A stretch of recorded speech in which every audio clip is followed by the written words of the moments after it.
온갖 비리와 부패로 얼룩진 연대 내에서 마치 무소불위의 제왕처럼 군림하던 대령이 있었다. 그는 휴식을 취하고 있던 한 여성에게 다가가 고의로 뜨거운 커피를 쏟아붓는 만행을 저지른다. 입에 담지 못할 모욕적인 언사와 오만방자한 태도로 일관하던 그 순간 갑작스레 사단장이 등장하여 그녀에게 정중히 거수경례를 올리자 상황은 순식간에 급반전된다. 커피에 젖은 여성이 의자에 걸쳐두었던 야전 상의를 천천히 들어올리자 그곳에는 찬란하게 빛나는 별 3개, 대장 계급장이 서서히 위용을 드러내고 있었다. 영상 시청 후 이야기가 흥미로우셨다면 구독과 좋아요, 알림 설정 부탁드립니다.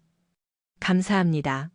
강원도 첩첩산 중 깊은 산골짜기에 뺄리를 튼 제77보병 연대 본청 건물 위로는 희뿌연 새벽 안개가 습기를 머금은 채 무겁게 짓누르고 있었다. 오전 6시 30분.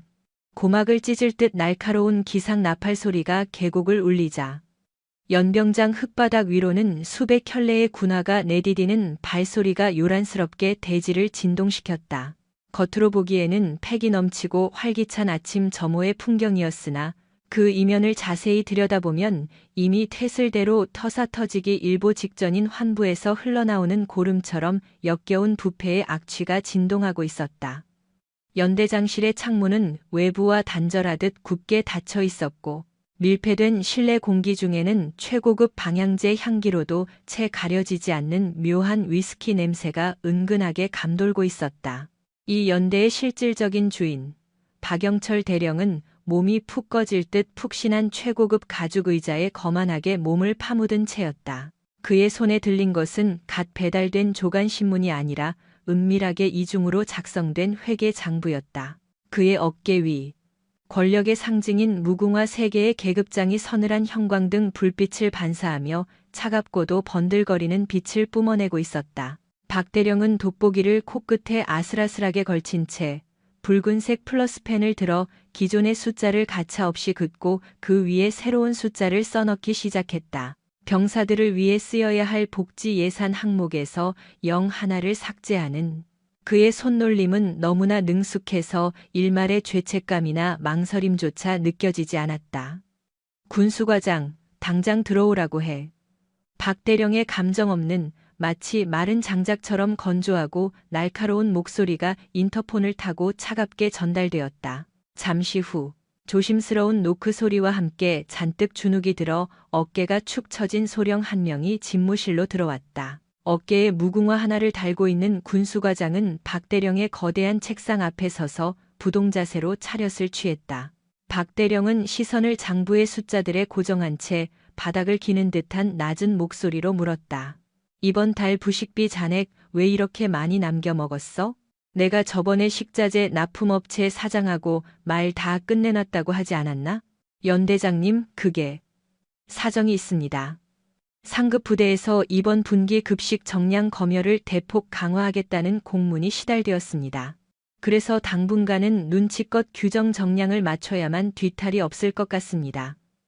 군수과장의 변명에 박 대령은 쓰고 있던 돋보기를 책상 위로 신경질적으로 집어 던졌다. 탁 하는 파열음과 함께 그는 의자를 박차고 일어나 위협적인 기세로 군수과장의 코앞까지 성큼성큼 다가갔다.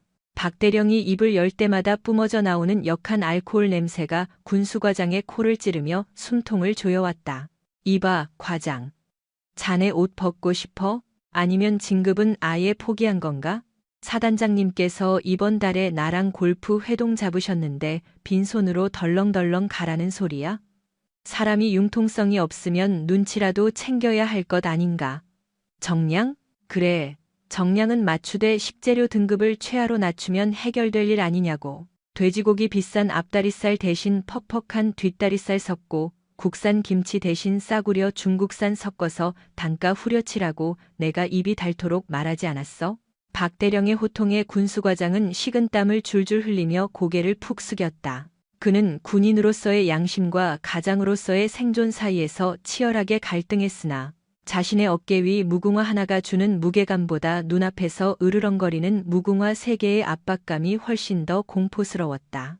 결국 그는 체념한 듯 기어 들어가는 목소리로 대답했다. 알겠습니다. 지시대로 다시 조정하겠습니다. 원하는 대답을 듣자 박대령은 그제야 표정을 풀고 만족스러운 듯 군수과장의 어깨를 툭툭 치며 격려하는 시벗을 했다. 그는 다시 상석에 앉아 서랍 깊숙이 넣어두었던 VIP 골프 회원권 서류를 꺼내 들고 흐뭇하게 바라보았다.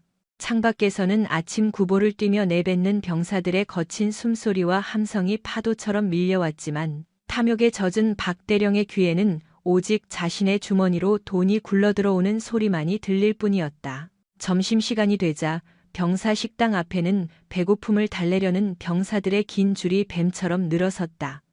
하지만 배식을 받아든 병사들의 표정은 흑빛으로 변해갔다. 식단표에는 분명 돼지고기 김치볶음이라고 적혀 있었지만 정작 식판 위에 담긴 반찬은 시뻘건 고춧가루 국물에 퉁퉁 불어터진 양파와 정체를 알 수 없는 허여멀건 비계 덩어리 몇 점이 전부였다.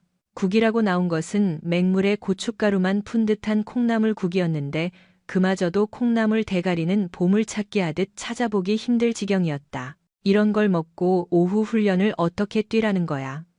일병 하나가 숟가락을 들 힘도 없다는 듯 힘없이 중얼거렸다.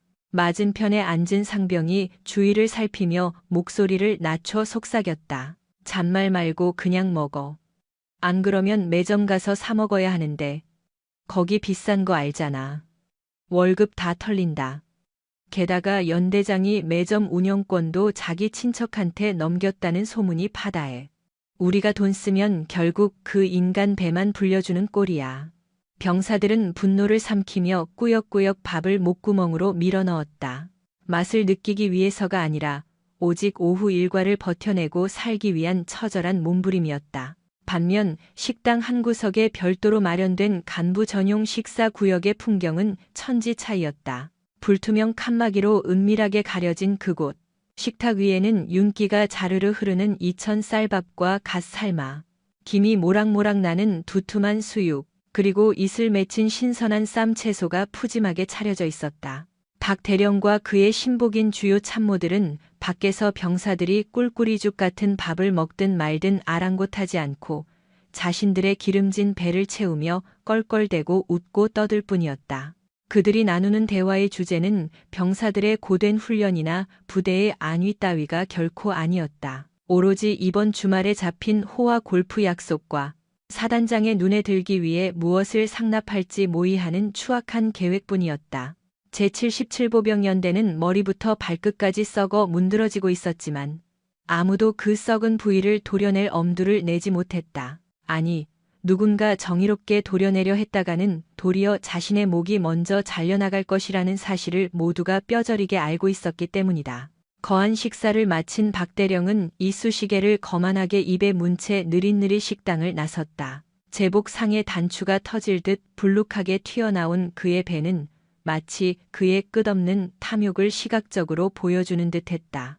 그는 연병장을 가로질러 본청으로 향하며 마치 자신의 사유지인 양왕국을 굽어 살폈다. 이 부대의 모든 생명과 자원이 자신의 발 아래 있다는 착각. 바로 그 달콤한 권력의 맛이 그를 구제불능의 괴물로 만들고 있었다. 그는 지나가는 병사들이 목이 터져라 경례를 붙여도 쳐다보지도 않은 채 귀찮다는 듯 손가락만 까딱할 뿐이었다. 그 남자에게 있어 휘하의 병사들은 피와 살을 가진 인간이 아니었다. 그저 자신의 영달과 부를 축적하기 위해 쓰고 버리는 땔감에 불과했다. 오후 1시를 갓 넘긴 시각, 나른하고 끈적한 햇살이 연대 위병소를 내리쬐고 있었다. 초소에서 경계 근무를 서던 병장과 일병은 쏟아지는 졸음을 쫓으려 애써 하품을 삼키며 더디게만 흘러가는 지루한 시간과 사투를 벌이는 중이었다. 바로 그때 위병소로 이어지는 진입로를 따라 낡아빠진 야전 상의를 걸친 중년 여성 한 명이 터벅터벅 걸어오는 모습이 포착되었다. 지극히 평범하고 눈에 띄지 않는 행색이었다. 모자를 깊이 눌러쓴 탓에 얼굴은 그늘져 잘 보이지 않았고 어깨에 부착된 계급 장마저 낡은 옷깃에 가려져 있어 그녀가 누구인지 계급이 무엇인지 도무지 식별할 수가 없었다. 위병 조장이 황급히 초소 밖으로 나와 그녀의 앞길을 막아섰다. 어떻게 오셨습니까? 사전에 약속된 용무가 있으십니까? 질문을 받은 여성은 모자챙 아래 감춰진 눈매를 매섭게 빛내더니 주머니를 뒤적여 꼬깃꼬깃해진 신분증 하나를 무심하게 꺼내 보였다. 국방부 소속 군무원증이었다. 위조된 가짜는 아니었지만 그렇다고 해서 그녀의 진정한 위치를 대변해주는 물건도 아니었다. 그녀의 정체는 육군본부 감찰단장인 정수진 중장이었다. 하지만 지금 이 순간만큼은 그저 시설 점검 차 파견된 힘없고 초라한 행정관의 탈을 쓰고 완벽한 연기를 펼치고 있었다. 시설 안전 점검차 나왔습니다. 연대본부 시설과와는 이미 협의가 된 걸로 알고 있는데요. 위병 조장은 귀찮다는 기색을 노골적으로 드러내며 인상을 찌푸리더니 확인을 위해 행정반으로 전화를 걸었다. 통화가 길어지는 틈을 타 정수진은 매의 눈으로 위병소 내부를 훑어보았다. 근무자들의 총기 거치 상태는 엉망이었고 초소 구석진 곳에는 먹다 남은 과자 봉지가 쓰레기처럼 뒹굴고 있었다. 군의 기강이 바닥을 뚫고 지하까지 추락했다는 명백한 증거였다. 들어가십시오. 본청 행정과로 가시면 됩니다. 위병 조장이 성의 없이 손짓하며 차단기를 올렸다. 정수진은 짧게 목례를 건넨 뒤 무거운 발걸음을 옮겨 부대 안으로 진입했다. 그녀의 걸음은 겉보기에 느릿하고 여유로워 보였지만 그 시선만큼은 사냥감을 노리는 맹수처럼 부대 구석구석을 예리하게 파고들었다. 그녀는 안내받은 본청으로 곧장 향하지 않았다. 대신 취 사장이 위치한 건물 뒤편으로 은밀하게 발길을 돌렸다. 예상대로 취 사장 뒤편의 분리수거장은 코를 찌르는 악취의 진원지였다. 음식물 쓰레기통은 뚜껑이 열린 채 흉물스럽게 방치되어 앵앵거리는 파리떼가 들끓었고 바닥에는 썩은 내가 진동하는 시커먼 침출수가 흥건하게 고여 있었다. 정수진은 주머니에서 소형 디지털 카메라를 꺼내 그 끔찍한 위생 참상을 하나도 빠짐없이 꼼꼼하게 기록했다. 그녀는 즉시 수첩을 꺼내 펜을 놀렸다. 위생 관리 상태 최악, 병영 급식 규정 제12조 위반, 지휘관의 관심 부재. 기록을 마친 그녀는 취 사장 뒷문의 창을 통해 조리실 내부를 은밀히 훔쳐보았다. 조리병들은 기본적인 위생 장갑조차 착용하지 않은 맨손으로 식재료를 주무르고 있었고 도마 위에는 시퍼런 곰팡이가 피어 있었다. 냉장고 문이 열릴 때마다 역겨운 쉰내가 밖으로 풍겨나왔다. 정수진의 미간이 깊게 좁혀졌다. 이것은 단순한 근무 태만이 아니었다. 국가를 지키는 병사들의 건강과 생명을 담보로 저지르는 명백한 범죄 행위나 다름없었다. 분노를 삼키며 그녀는 다시 발걸음을 옮겨 병사들이 머무는 생활관 건물 뒤편으로 향했다. 보일러실 옆 공터에는 고장난 폐 세탁기들이 산더미처럼 쌓여 흉물스럽게 방치되어 있었다. 입수한 예산 청구 서류에는 분명 지난달에 최신형 세탁기 10대를 구매 집행한 것으로 명시되어 있었으나 막상 현장에는 녹슨 고철들만 나뒹굴고 있을 뿐이었다. 이것은 변명의 여지가 없는 횡령의 명백한 증거였다. 정수진은 증거 확보를 위해 세탁기 뒷면에 부착된 제조 연월일 라벨을 접사로 촬영했다. 확인 결과 모두 10년도 훨씬 지난 구형 폐급 모델들이었다. 부대 전체를 샅샅이 한 바퀴 도는 데는 꼬박 1시간 정도가 소요되었다. 정수진이 입은 야전 상의 등판은 흘러내린 식은땀으로 축축하게 젖어들었다. 그녀는 잠시 숨을 고르기 위해 연대 본청 앞의 작은 공원 벤치로 발걸음을 옮겼다. 그 자리는 연대장실 창문에서 정면으로 내려다 보이는 가장 눈에 띄는 위치였다. 그녀는 의도적으로 그곳을 선택했다. 호랑이 굴로 제 발로 걸어 들어가기 전 호랑이가 어떤 반응을 보일지 미리 살피기 위함이었다. 정수진은 벤치에 털썩 주저앉아 푹 눌렀었던 모자를 벗어 무릎 위에 올려두었다. 땀에 젖은 머리카락이 이마에 어지럽게 달라붙어 있었다. 그녀의 입에서 깊고 무거운 한숨이 새어나왔다. 직접 눈으로 확인한 현장은 첩보 보고서의 내용보다 훨씬 더 참담하고 썩어 있었다. 서류상으로는 최우수 부대라는 화려한 포장지로 감싸여 있었으나 그 실상은 기둥뿌리부터 썩어 문드러져 내리는 폐가나 다름없었다. 그녀는 이 부대의 최고 지휘관인 박영철 대령이 도대체 어떤 작자인지 직접 눈으로 확인하고 싶었다. 그녀는 가져온 생수병 뚜껑을 따 시원하게 목을 축인 뒤 고요한 눈으로 연대 본청 현관을 응시했다. 현관 앞에는 정의 육군이라는 슬로건이 큼지막하게 붙어 있었으나 관리가 안 돼 글자 일부가 떨어져 나간 탓에 정예가 아닌 정이라는 글자만 덩그러니 남아 흉물스러웠다. 그 부서진 간판이 마치 이 부대의 망가진 현실을 대변하는 듯했다. 바로 그때 본청의 육중한 현관문이 열리더니 건장한 체격의 사내들이 떼를 지어 쏟아져 나왔다. 그리고 그 무리의 중심에 위압적인 태도의 박영철 대령이 서 있었다. 그는 한 손에 커피가 든 종이컵을 들고 다른 한 손은 뒷짐을 진 거만한 자세로 부하들에게 무언가를 큰 소리로 지시하고 있었다. 쩌렁쩌렁 울리는 목소리에는 오만함이 가득 배어 있었다. 정수진은 그 꼴을 지켜보며 아주 천천히 마치 먹잇감을 조준하듯 눈을 가늘게 떴다. 기다리던 사냥감이 제 발로 굴 밖으로 걸어 나오고 있었다. 저기 저 여자 뭐냐? 박대령, 최대령의 날카로운 시선이 벤치에 앉은 정수진에게 꽂혔다. 그의 얼굴에는 불쾌한 기색이 역력했다. 감히 신성한 연대장 앞마당에 저토록 누추한 행색의 잡상인 같은 여자가 앉아있다는 사실을 도저히 용납할 수 없다는 표정이었다. 그러나 정수진은 미동조차 하지 않았다. 그저 그가 제 발로 다가오기만을 침착하게 기다렸다. 폭풍이 몰아치기 직전의 무거운 고요함이 연대 본청 앞마당을 숨막히게 감싸고 있었다. 아이러니하게도 본청 앞의 조경만큼은 기괴할 정도로 완벽하게 정돈되어 있었다. 병사들이 지친 몸을 뉘어야 할 생활과는 보일러가 멈춘 지 오래라 얼음장처럼 차가웠고 밥을 짓는 취사장 구석구석에는 거뭇한 곰팡이가 피어오르고 있었다. 그러나 아이러니하게도 지휘관이 매일 오가는 본청 앞의 화단만은 최고급 영양제를 쏟아부은 듯 잎사귀 하나하나에 기름진 윤기가 흐르고 있었다. 정수진은 낡은 벤치에 깊숙이 등을 기대고 앉아 이 부대의 모순적이고 기형적인 풍경을 서늘한 눈으로 응시했다. 그녀의 날카로운 시선이 화단 정중앙에 킬리를 튼 고가의 조경용 소나무에 꽂혔다. 저 나무 한 그루를 심을 돈이면 덜덜 떨고 있는 소대 전체가 올겨울 내내 따뜻하게 지낼 난방류를 채우고도 남았을 것이다. 입가에 번지는 쓴웃음을 삼키며 정수진은 주머니 속 낡은 수첩을 꺼내 들었다. 볼펜 심이 종이를 거칠게 파고들며 팩트를 기록했다. 본청 조경 관리 비용 과다 지출. 예산 불법 전용 정황 포착. 장병 복지비와 시설 유지비 간의 심각한 불균형.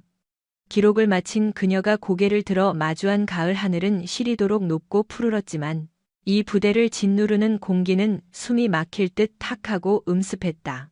정수진은 야전상의 안주머니 깊숙이 손을 넣어 스마트폰의 녹음 버튼을 눌렀다. 이제부터 벌어질 적나라한 상황을 하나도 빠짐없이 채증하기 위해서였다. 잠시 눈을 감자 지난 30년간의 치열했던 군 생활이 주마등처럼 스쳐 지나갔다. 흙먼지 풀풀 날리는 연병장을 구르며 가슴에 새겼던 군인으로서의 숭고한 정신과 명예 따위는 이 부대에서 찾아볼 수 없었다. 이곳을 지배하는 것은 오로지 계급장을 마치 제왕의 권력인 양 휘두르는 자들의 역겨운 탐욕뿐이었다. 그때 본청 현관 쪽의 정적을 깨고 왁자지껄한 소음이 터져 나왔다. 주인공은 박영철 대령과 그의 참모진이었다. 그들은 마치 전쟁터에서 대승을 거두고 돌아온 개선 장군이라도 되는 양 어깨를 잔뜩 부풀린 채 계단을 내려오고 있었다. 최대령의 전투복은 어찌나 공들여 다렸는지 칼날 같은 주름이 서 있었고 흙먼지라곤 찾아볼 수 없는 그의 군화는 거울처럼 번들거렸다. 반면 그 뒤를 졸졸 따르는 작전과장과 인사과장의 얼굴에는 비굴함이 덕지덕지 묻어 있었다. 그들은 최대령이 뱉는 숨소리 하나에도 과장되게 반응하며 연신 고개를 조아리고 아부 섞인 맞장구를 쳐댔다. 연대장님, 이번 사단장님 생신 선물로 공수한 산삼입니다. 전문가 감정가만 500만 원을 호가하는 물건입니다. 분명 사단장님께서도 입이 귀에 걸리실 겁니다. 인사과장이 파리처럼 손을 비비며 보고했다. 최대령은 입꼬리가 귀까지 걸린 채 콧노래를 흥얼거렸다. 500만 원. 그 정도 성의는 보여야지. 내년 장군 진급 심사가 코앞인데 돈 따위가 대수겠나? 그리고 김철수. 골프장 부킹은 확실하게 해둔 거겠지? 지난번처럼 캐디 왁구 문제로 잡음 나오게 하지 마. 예, 명심하겠습니다. 최상급 VIP 코스로 완벽하게 모시겠습니다. 그들의 대화에는 거리낌이 없었다. 이 부대 안에서 감히 자신들의 치부를 감시할 눈 따위는 절대 없다고 확신하는 오만함이었다. 역겨운 대화를 엿듣던 정수진의 주먹이 하얗게 질릴 정도로 꽉 쥐어졌다. 날카로운 손톱이 살갗을 파고들어 피가 맺힐 지경이었지만 그녀의 얼굴은 가면을 쓴 듯 미동도 없었다. 그녀는 벤치 등받이에 무심하게 몸을 기댄 채 경무에 지쳐 잠시 멍을 때리는 평범한 중년의 행정군무원 흉내를 냈다.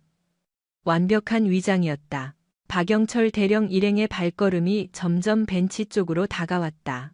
주차장으로 가기 위해서는 필연적으로 정수진이 지키고 있는 이 길목을 지나야만 했다. 정수진은 자리를 피하지 않았다. 오히려 여유롭게 다리를 꼬고 앉아 바람에 흔들리는 나뭇가지를 감상하는 척하며 적의 접근을 기다렸다. 심장 박동은 차분하고 규칙적이었다. 이것은 명백한 전투였다. 비록 총과 칼은 들지 않았으나 부패한 적의 심장부에 치명타를 날리기 위한 정밀 타격 작전이 시작된 것이다. 성큼성큼 걸어오던 박영철 대령의 발이 제동 걸린 듯 뚝 멈춰섰다. 그의 오만한 시야에 벤치에 떡하니 앉아있는 낯선 여자가 포착된 것이다. 순식간에 그의 미간이 종이장처럼 구겨졌다. 천하의 연대장인 자신이 행차하는데도 기립 경례는 고사하고 고개조차 까딱하지 않는 저 뻔뻔한 태도에 헛웃음이 나올 지경이었다. 분노한 그는 손에 쥔 종이컵을 으스러져라 움켜쥐었다. 찰랑거리는 뜨거운 믹스커피가 금방이라도 넘칠 듯 위태로웠다. 야, 거기 너.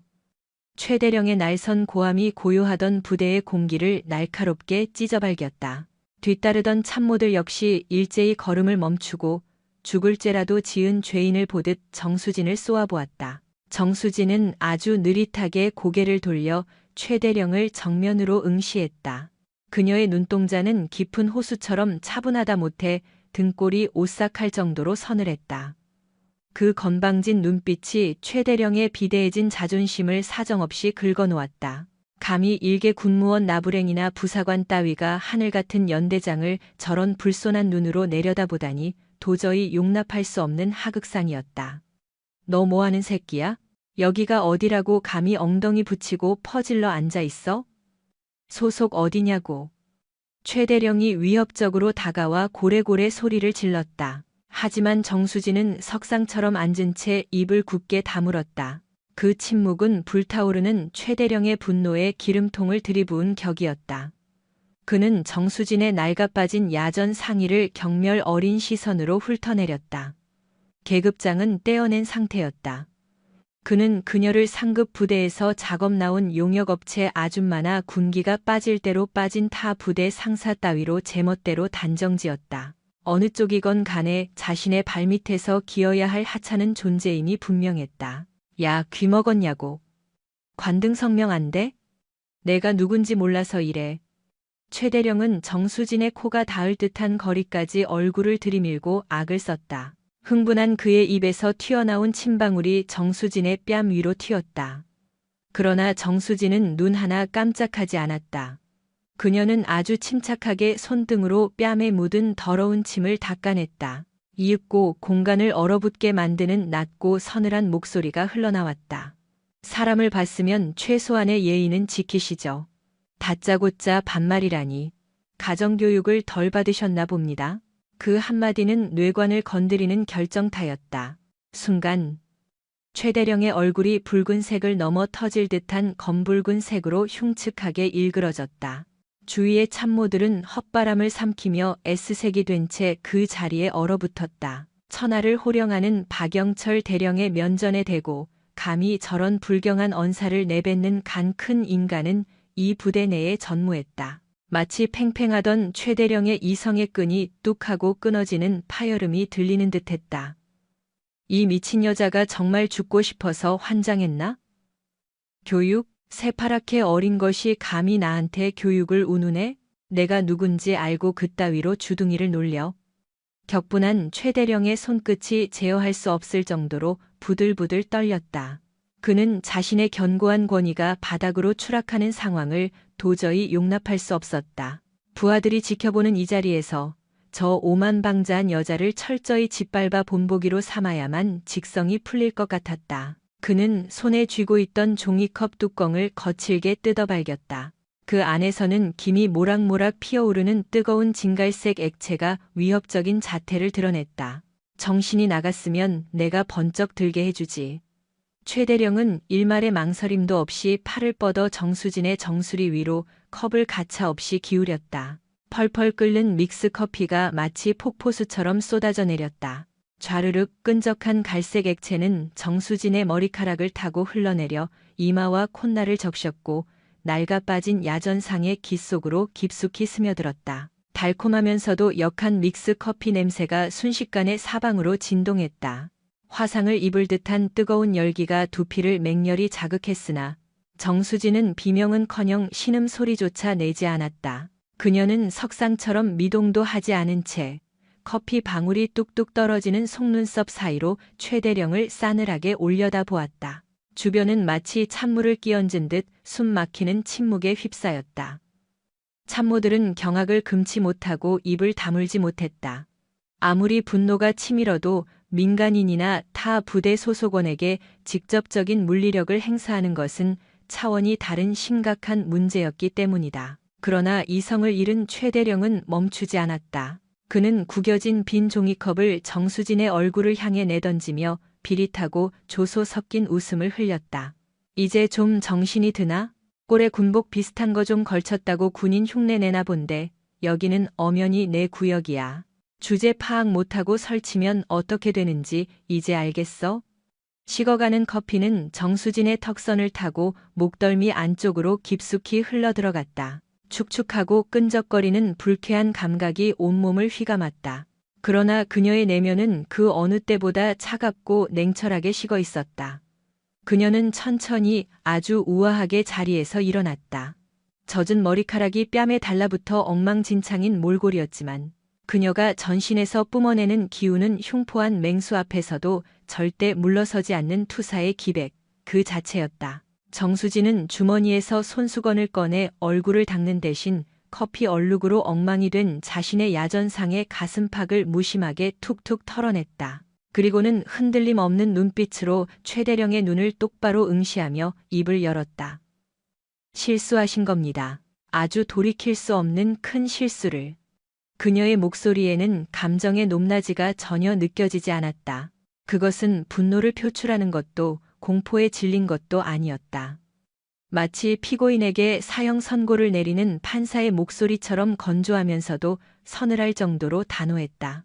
최대령은 순간 등골을 타고 오르는 섬뜩한 한기를 느꼈다. 그녀가 벤치에 앉아있을 때는 전혀 감지하지 못했던 압도적인 위협감이 그녀가 일어서는 순간 거대하게 그를 덮쳐왔다. 하지만 그는 애써 그 불안한 직감을 무시하며 코웃음을 쳤다.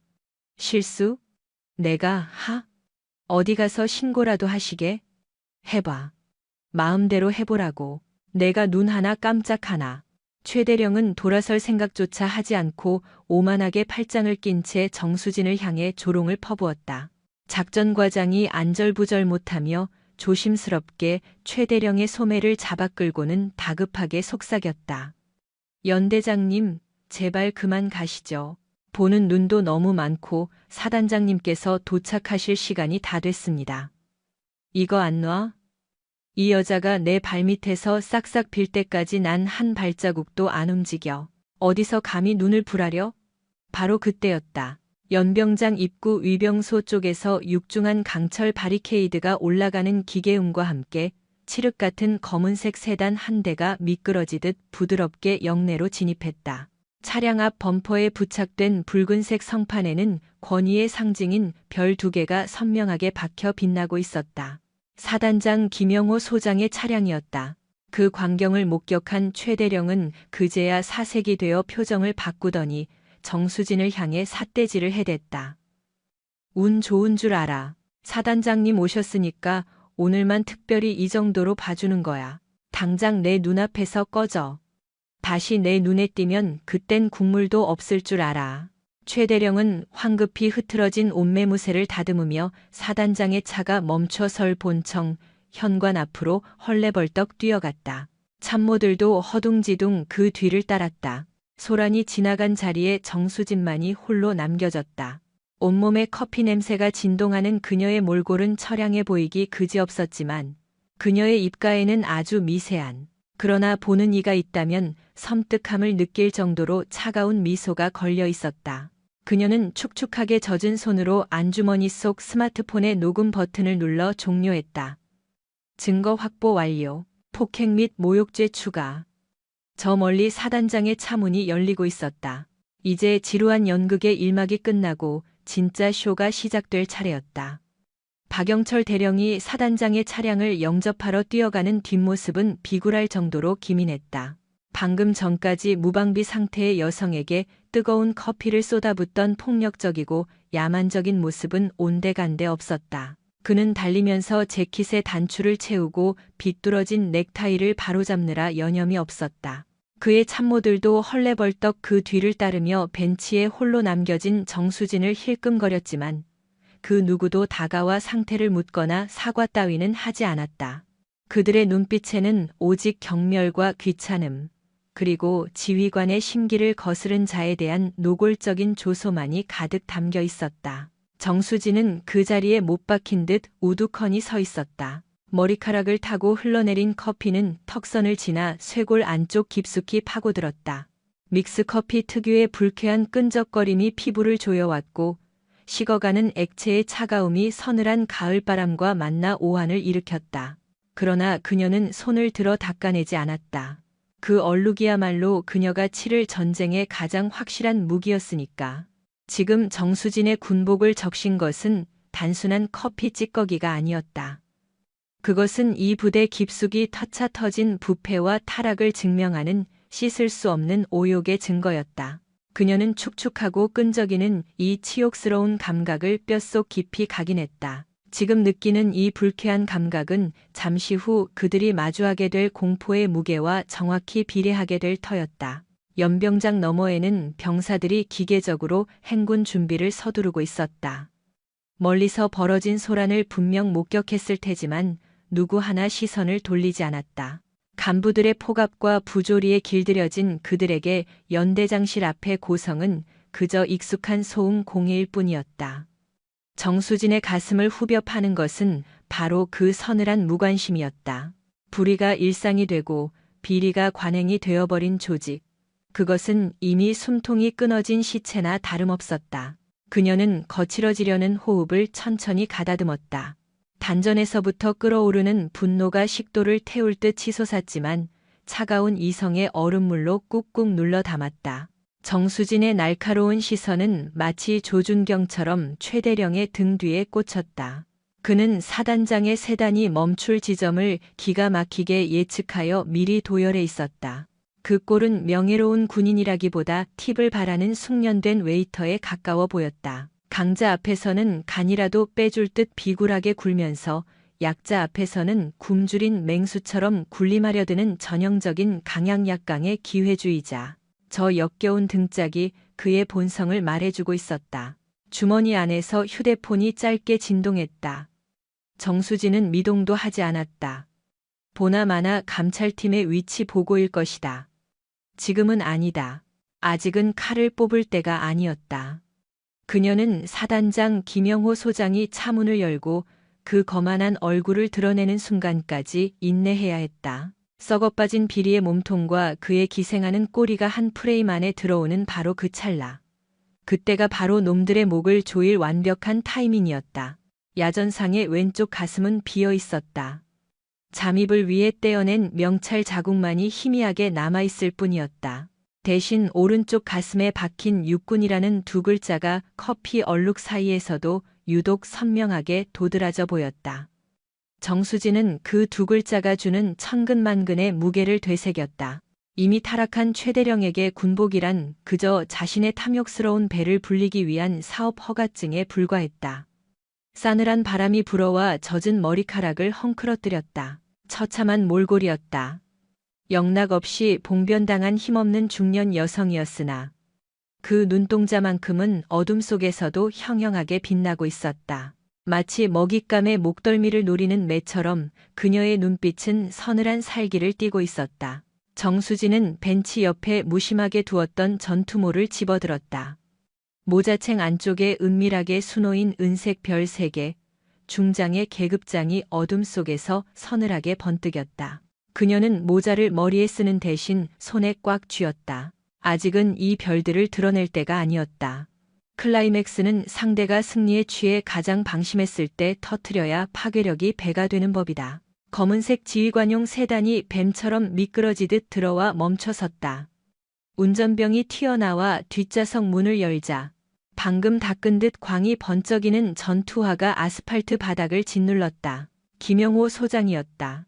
그의 어깨에 매달린 2개의 별이 오후의 햇살을 반사하며 눈부시게 번쩍거렸다. 칼같이 다려진 전투복에 허리에는 권총 대신 화려한 지휘봉을 찬 그의 모습은 전장의 지휘관이라기보다 귀족에 가까웠다. 그의 얼굴에는 부패한 권력자 특유의 기름진 여유와 오만이 흘러넘쳤다. 충성! 사단장님의 방문을 진심으로 환영합니다. 박영철 대령의 목소리가 연병장을 쩌렁쩌렁 울렸다. 어찌나 힘을 주었는지 거수경례를 붙인 손끝이 파르르 떨릴 지경이었다. 각독이라도 된 듯한 완벽한 아부였다. 뒤따라 도열한 참모들 역시 앵무새처럼 충성을 복창했다. 김영호 소장은 그 과장된 충성심이 꽤나 마음에 드는 듯 입가에 흡족한 미소를 띠며 가볍게 손을 들어 거만하게 답례했다. 최 대령. 고생이 많네. 부대 때깔이 아주 좋아. 활기가 넘치는구만. 오 소장은 사방을 둘러보며 칭찬을 늘어놓았다. 그의 눈에 비친 것은 오직 완벽하게 정돈된 화단과 티끌 하나 없이 청소된 도로뿐이었다. 저 도로의 광택을 위해 병사들이 새벽잠을 설치며 걸레질을 했다는 사실이나 화려한 화단을 꾸미기 위해 병사들의 식판에서 고기 반찬이 사라졌다는 사실 따위는 그의 관심밖이었다. 아니 어쩌면 그 모든 부조리를 알면서도 즐기고 있는 것일지도 몰랐다. 과찬의 말씀이십니다, 사단장님. 사단장님께서 평소 강조하시는 정의로운 육군 육성을 위해 불철주야 뼈를 깎고 있습니다. 안으로 드시지요. 약소 하나마 다과를 준비했습니다. 최 대령은 90도에 가깝게 허리를 숙이며 본청 입구를 안내했다. 입에 발린 소리가 역겨울 법도 하건만 오 소장은 익숙한 듯 고개를 끄덕이며 발걸음을 옮기려 했다. 바로 그때였다. 오 소장의 시선이 본청 앞 화단 너머 벤치 쪽에 툭하니 걸렸다. 완벽하게 연출되고 통제된 이 연극 무대에 결코 있어서는 안 될 지극히 이질적인 오점 하나가 그곳에 있었다. 커피를 뒤집어 쓴 채 꼿꼿하게 서 있는 여자. 헝클어진 머리카락과 오물로 얼룩진 군복. 마치 우아한 갤러리에 던져진 쓰레기처럼 그 여자의 존재는 오 소장의 심기를 단번에 건드렸다. 그의 미간이 불쾌감으로 깊게 구겨졌다. 최 대령, 저건 뭔가. 부대 관리가 완벽하다더니 웬 미친 잡상인이 들어와서 행패라도 부린 건가? 꼴이 저게 뭐야? 오 소장이 지휘봉 끝으로 정수진을 가리키며 짜증 섞인 목소리로 물었다. 마치 더러운 벌레를 가리키는 태도였다. 최 대령은 당황하는 기색 없이 비릿한 미소를 흘리며 능청스럽게 대꾸했다. 아, 예, 사단장님, 송구합니다.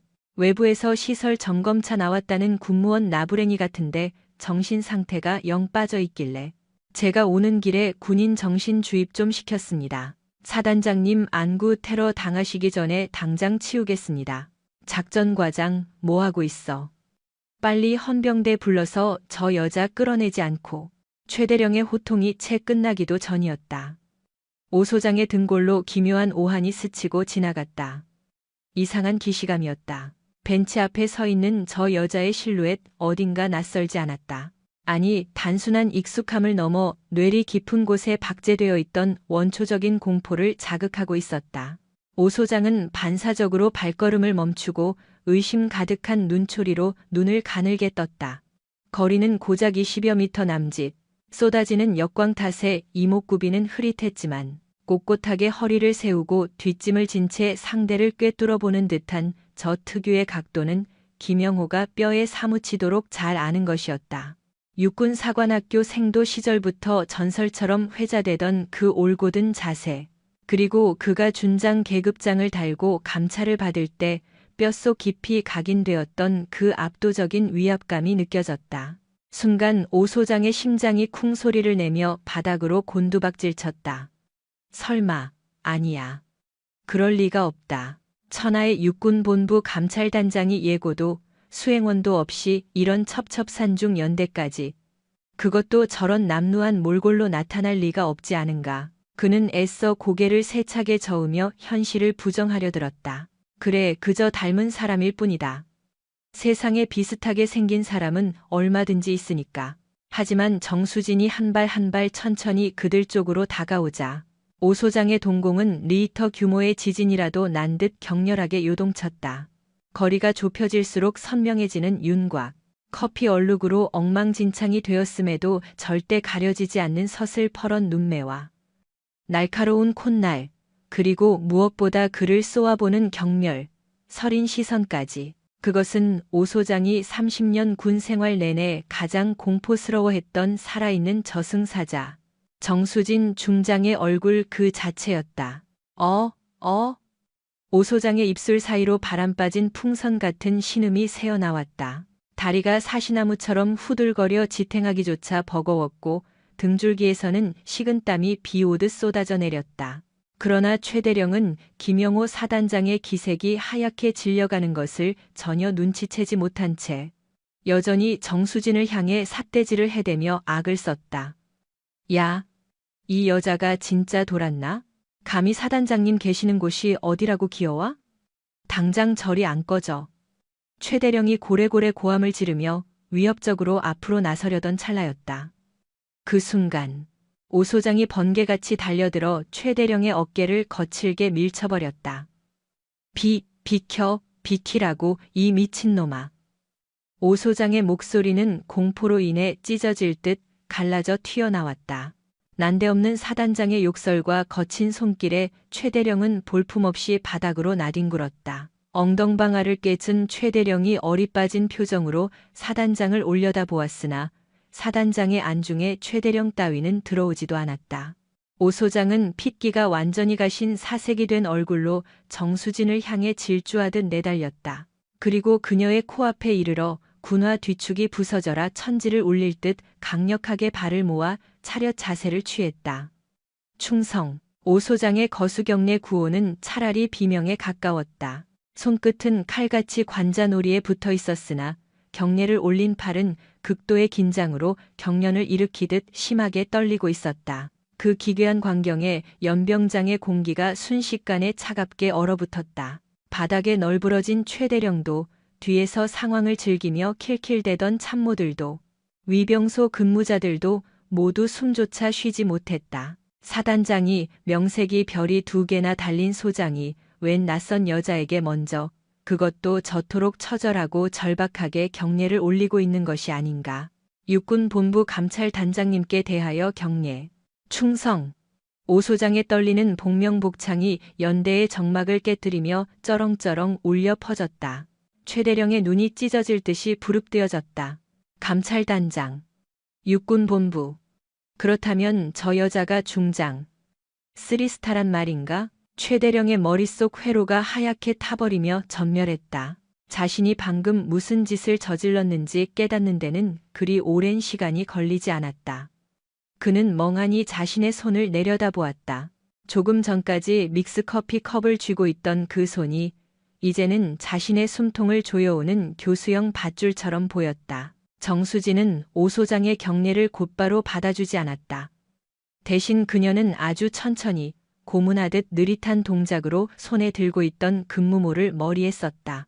모자챙에 박힌 3개의 별, 삼성, 산신, 이 햇빛을 받아 선명하게 번뜩였다. 믹스커피 국물이 뚝뚝 떨어지는 야전 상의와 고귀한 은빛 계급장의 부조화가 기괴하고도 섬뜩한 공포를 자아냈다. 그녀는 서리빨 같은 눈으로 오 소장과 바닥에 주저앉은 최대령을 번갈아 훑어보며 입을 열었다. 김영호 소장. 귀관은 평소 부하 교육을 참으로 독특하게 시키는군. 직속 상관에게 커피를 대접하는 방식이 아주 파격적이고 인상적이야. 그녀의 목소리는 낮게 깔려 있었지만 연대 본청의 유리창을 모조리 깨뜨릴 만큼 날카로운 살기를 품고 있었다. 최대령은 입을 떡 벌린 채 꿀 먹은 벙어리가 되었다. 귓가에는 그의 30년 군 생활, 아니 그의 인생 전체가 송두리째 무너져 내리는 굉음이 이명처럼 윙윙거렸다. 연대 본청 앞마당은 마치 공기가 사라진 진공 상태가 된 듯 숨 막히는 정적에 휩싸였다. 바람 소리마저 멈춘 듯한 무거운 정막 속에서 김영호 사단장의 거친 숨소리만이 유일하게 고막을 때렸다. 그는 여전히 경례한 손을 내리지 못한 채 망부석처럼 부동자세로 서 있었다. 그의 시선은 정수진 중장의 모자챙에 박힌 세 개의 별에 못 박힌 듯 고정되어 있었다. 저 별들은 단순한 계급장이 아니었다. 그것은 그의 군 생활 전체를 송두리째 부정하고 파멸의 구렁텅이로 몰아넣을 수 있는 절대적인 권능, 그 자체였다. 바닥에 흉하게 주저앉아 있던 박영철 대령은 넋이 나간 사람처럼 입을 해벌리고 있었다. 그의 뇌는 눈앞에 펼쳐진 끔찍한 현실을 필사적으로 거부하고 있었다. 자신이 커피를 끼얹은 저 초라한 행색의 여자가 3스타, 그것도 군 기강을 총괄하는 서슬퍼런 육군본부 감찰단장이라니 이것은 악몽이어야만 했다. 그러나 코끝을 찌르는 달달하고 비릿한 믹스커피 냄새가 이 상황이 벗어날 수 없는 지독한 현실임을 잔인하게 일깨워주고 있었다. 최대령의 시선이 정수진의 젖은 어깨와 자신의 손에 들린 빈 종이컵을 허망하게 오갔다. 그는 방금 자신이 저지른 짓이 단순한 폭행이 아니라 상관모독, 항명, 그리고 군형법상 최고 수위의 처벌을 피할 수 없는 명백한 하극상임을 뒤늦게 깨달았다. 사령관님. 최대령의 입에서 쇳소리 섞인 쉰 목소리가 간신히 새어나왔다. 기어서라도 당장 이곳을 도망치고 싶었으나 다리에는 힘이 하나도 들어가지 않았다. 괄약근이 풀려버릴 것 같은 원초적인 공포가 하반신을 지배했다. 그의 등 뒤에 도열해 있던 작전과장과 인사과장을 비롯한 참모진은 이미 얼굴에서 핏기가 완전히 가셨으며 당장이라도 차가운 바닥에 이마를 탔을 듯한 기세로 허리를 깊숙이 숙이고 있었다. 그들은 동물적인 본능으로 직감할 수 있었다. 바로 오늘 이 자리에서 연대의 명운은 비참하게 끝장나버렸다는 사실을 말이다. 정수진은 오 소장이 올린 경례를 거들떠보지도 않은 채 그저 싸늘한 시선으로 그를 내려다보고 있을 뿐이었다. 그녀의 눈동자는 마치 빛조차 삼켜버린 깊고 어두운 심연의 우물처럼 소름 끼치도록 고요했다. 그 숨막히는 침묵의 시간은 고작 10초 남짓에 불과했으나 죄인처럼 서 있는 오 소장과 최대령에게는 마치 10년이라는 세월처럼 끔찍하고 길게만 느껴졌다. 정수진은 아주 느릿하게 손을 들어 올려 오 소장의 경례에 답했다. 젖은 군복이 몸을 휘감아 불편한 탓인지 정석적인 각도가 아닌 다소 삐딱하고 느슨한 경례였으나 그 사소한 동작 하나에 실린 위압감만은 거대한 태산과도 같았다. 쉬어. 정수진의 입에서 짧고 굵은 명령이 떨어지자마자 오 소장은 마치 고압 전류에 감전된 사람처럼 화들짝 놀라며 황급히 손을 아래로 떨구었다. 그는 극도의 당혹감 속에 어쩔 줄 몰라 허둥대며 주머니에서 손수건을 꺼내 정수진에게 내밀려다 순간 멈칫하며 손을 거두었다.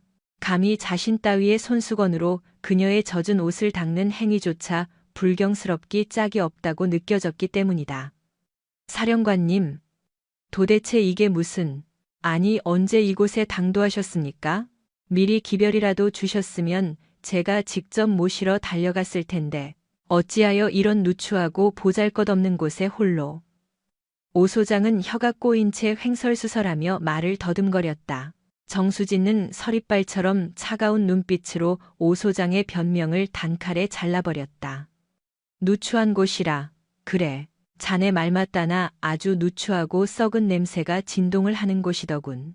만약 내가 미리 연락을 취하고 왔다면 자네가 공들여 준비한 그 뻔하고 화려한 쇼만 구경하고 돌아갔겠지. 이렇게 생생하고 리얼한 환영 인사를 받는 대신에 말이야.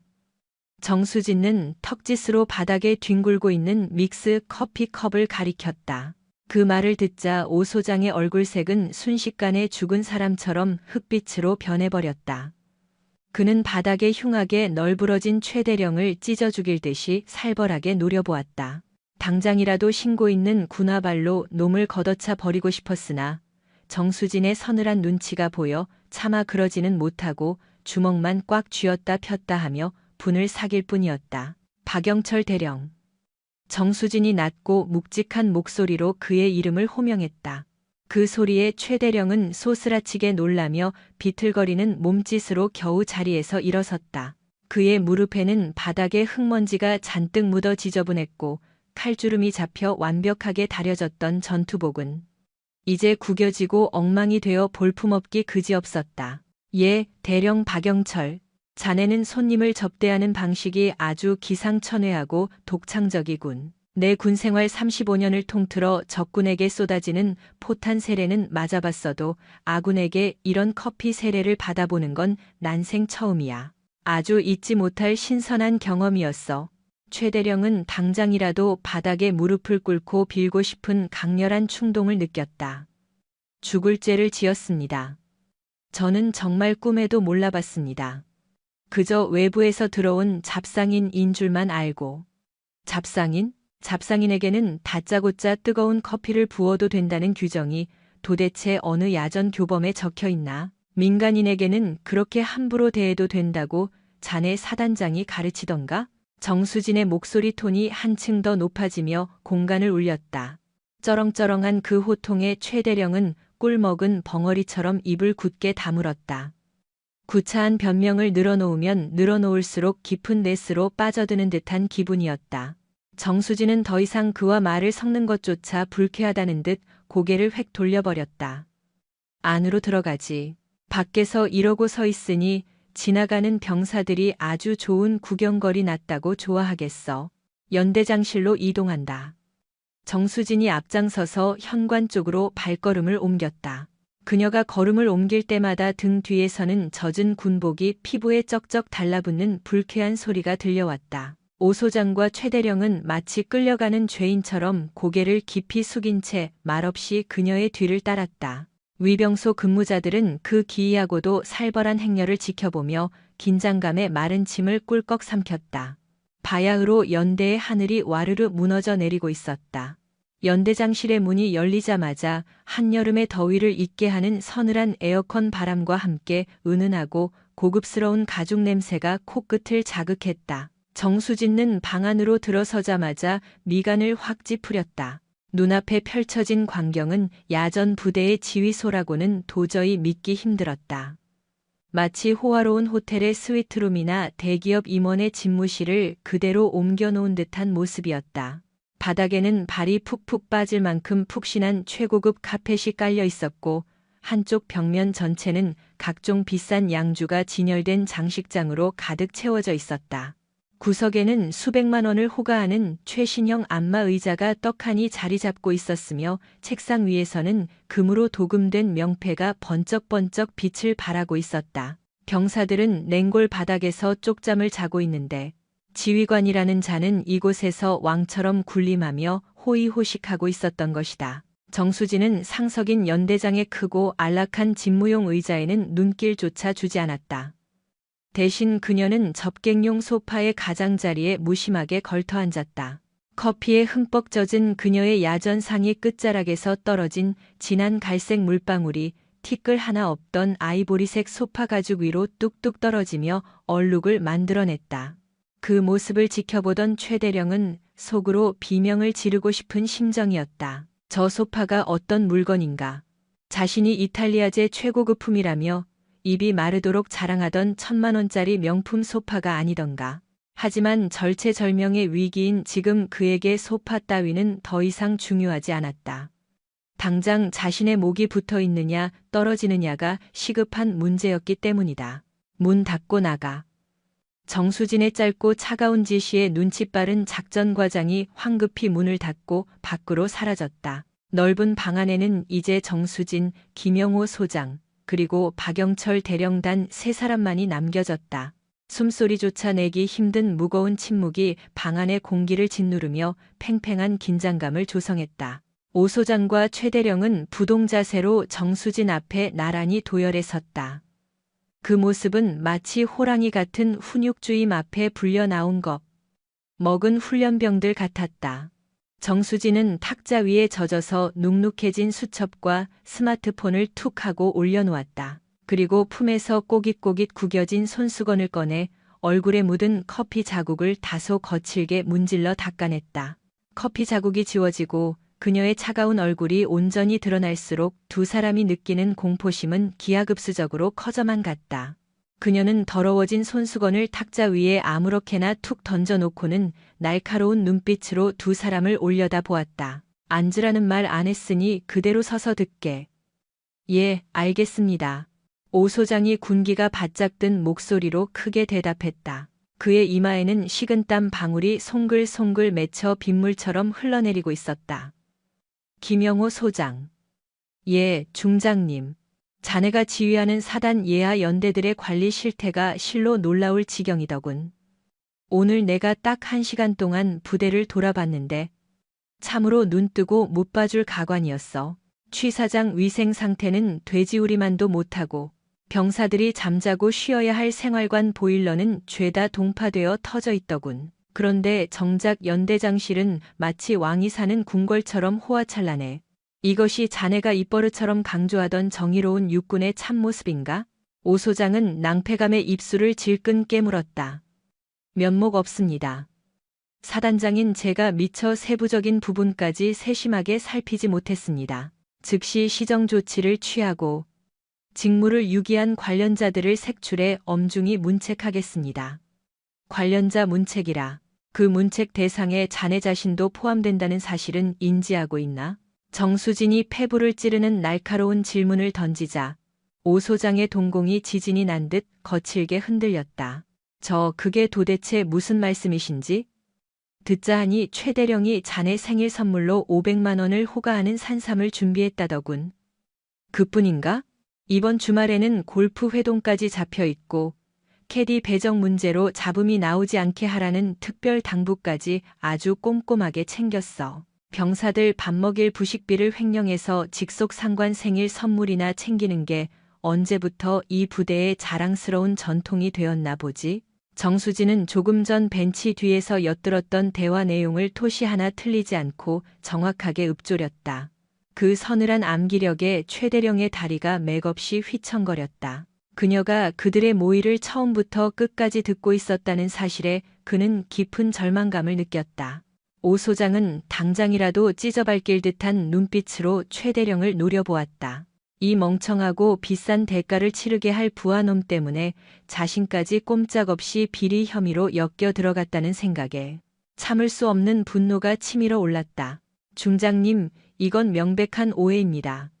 맹세코 저는 그런 선물을 요구한 적도 받을 생각조차 없었습니다.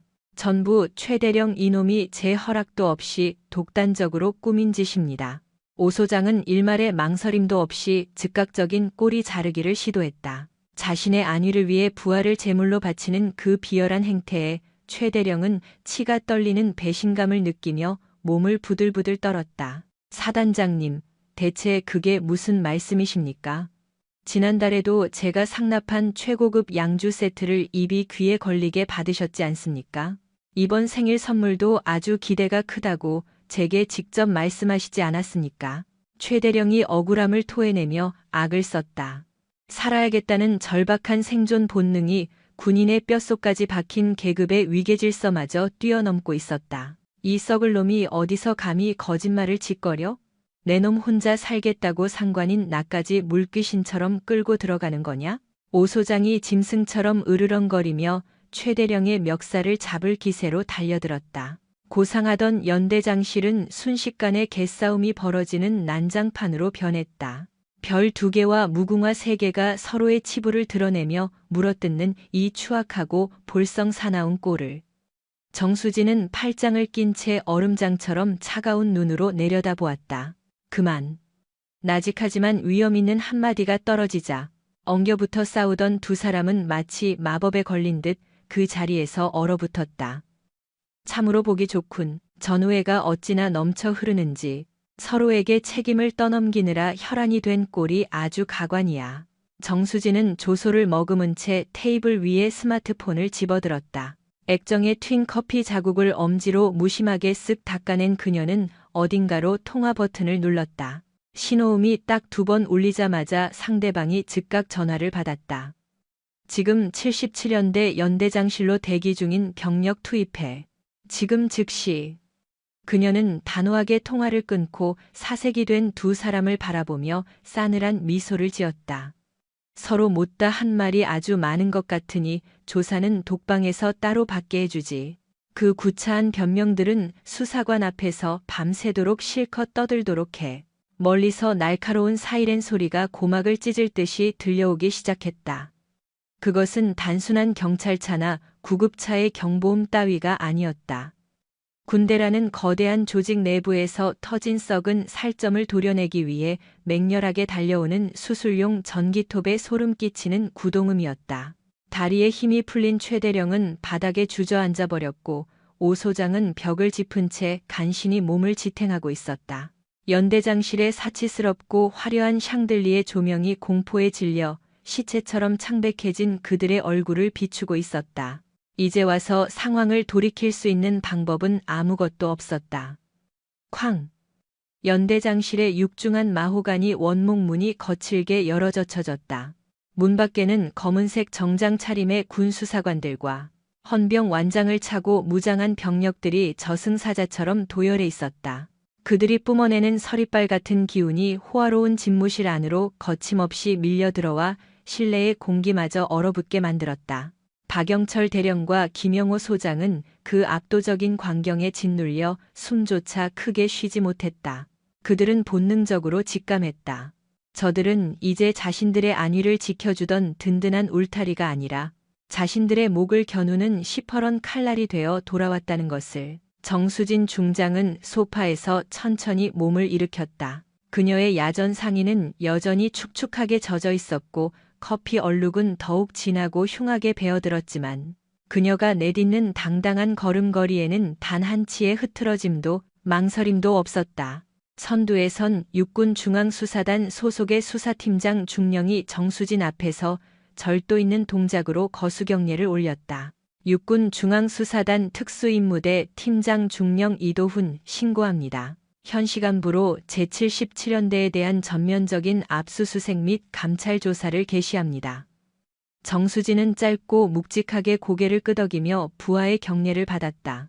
그녀는 탁자 위에 올려두었던 젖은 수첩과 스마트폰을 집어들었다. 수고가 많네. 자, 여기 초기 증거물이야. 정수진이 건넨 수첩은 커피물이 들어 군데군데 흉하게 얼룩지고 쭈글쭈글해져 있었다.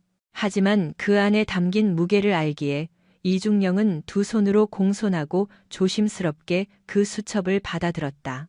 그 얇은 수첩 안에는 악취가 진동하는 취사장의 썩은 식재료 사진, 고장 난 채 수개월째 방치된 보일러실의 참상, 병사들의 영양실조가 걱정될 만큼 빈약한 식판, 그리고 최대령이 사적으로 유용하고 횡령한 군 시설물의 목록이 빈틈없이 빽빽하게 기록되어 있었다.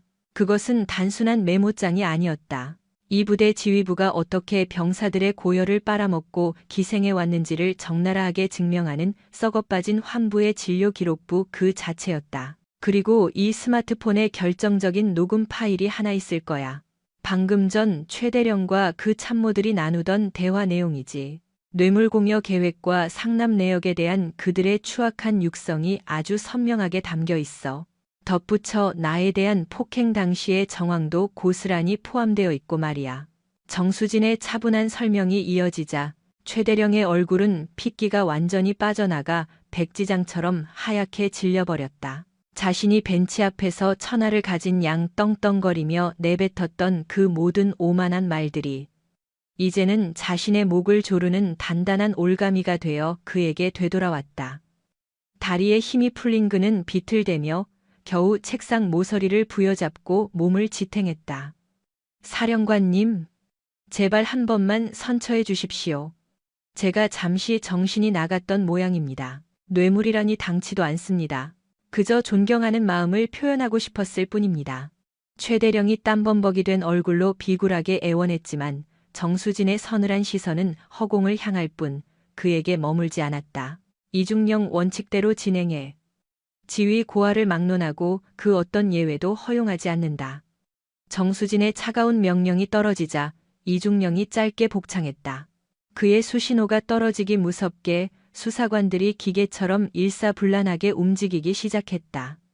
2명의 요원이 즉시 최대령의 PC를 장악해 포렌식 장비를 연결했고 나머지 인원들은 매의 눈으로 책상 서랍과 비밀 금고를 샅샅이 뒤졌다.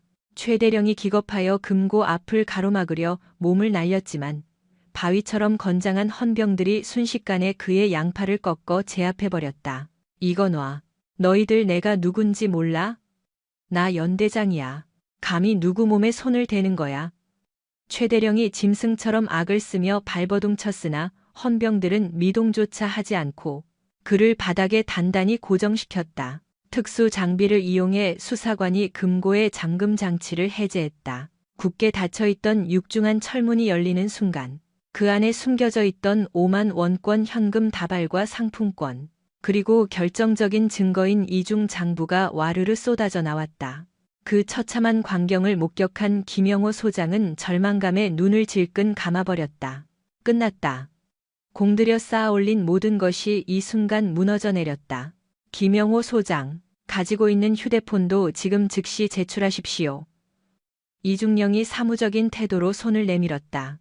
김영호 소장은 사시나무 떨듯 떨리는 손으로 양복 안주머니를 뒤져 스마트폰을 꺼내 건넸다. 하늘을 찌를 듯 했던 사단장의 위엄은 이미 시궁창에 처박힌 뒤였다. 그는 감히 정수진과 눈을 마주칠 생각조차 하지 못한 채 깊이 고개를 떨궜다. 두 사람 모두 증거인멸 및 도주의 우려가 있어 현행범으로 긴급 체포한다. 적용 혐의는 군형법상 뇌물수수, 국고손실, 직권남용, 그리고 상관 모욕 및 특수폭행이다. 이중령이 밀한다. 원칙을 고지하는 단호한 목소리가 적막한 연대장실의 공기를 무겁게 가득 채웠다. 정수진은 천천히 창가로 다가가 굳게 닫혀있던 블라인드를 걷어올렸다. 유리창 너머로 흙먼지를 일으키며 연병장을 가로질러 달려오는 수사 차량의 행렬이 보였다. 영문도 모른 채 웅성거리는 병사들의 모습이 눈에 들어오자 정수진은 나지막한 목소리로 맹세하듯 중얼거렸다. 조금만 기다려라. 그들이 훔쳐간 너희들의 목, 내가 반드시 되찾아 돌려주마. 순간 그녀의 눈가가 붉게 달아올랐지만 표정만큼은 그 어떤 풍파에도 흔들리지 않는 바위처럼 단단했다. 연대 본청 2층의 작전회의실과 소회의실은 순식간에 임시조사실로 개조되었다. 모든 창문에는 암막이 쳐졌고 외부로 통하는 모든 통신망은 철저하게 차단되었다. 복도에는 완전 무장한 헌병들이 3m 간격으로 도열하여 물샐 틈 없는 삼엄한 경계를 펼쳤다. 정수진 중장의 지시는 냉철했다.